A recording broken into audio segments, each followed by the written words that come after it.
صلو علی الحبیب صلی اللہ تعالی علی محمد صلی اللہ تعالی علیہ وآلہ وسلم۔ آج ہم ایک اور درست مسئلہ اور عوام میں مشہور غلط فہمی کے حوالے سے سنیں گے۔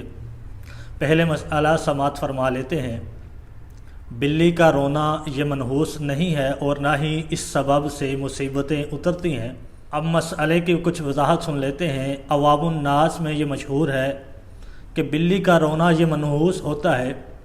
جس گھر کے اندر یا جس محلے میں بلی روتی ہے وہاں کوئی نہ کوئی مصیبت آتی ہے یا وہاں کسی نہ کسی کا انتقال ہو جاتا ہے۔ ایسا بالکل نہیں ہے اور اس حوالے سے کوئی ٹھوس ثبوت بھی موجود نہیں۔ بلی کے رونے کو منحوس سمجھنا یا اس کو مصیبت آنے کا سبب سمجھنا یا ایسی باتوں پر یقین رکھنا یہ بدشگونی ہے، اور اسلام میں بدشگونی ناجائز اور گناہ ہے۔ اللہ تبارک و تعالی ہمیں اسلامی احکام کو صحیح معنوں میں سیکھنے، سمجھنے اور اس پر عمل کرنے کی توفیق عطا فرمائے۔ آمین۔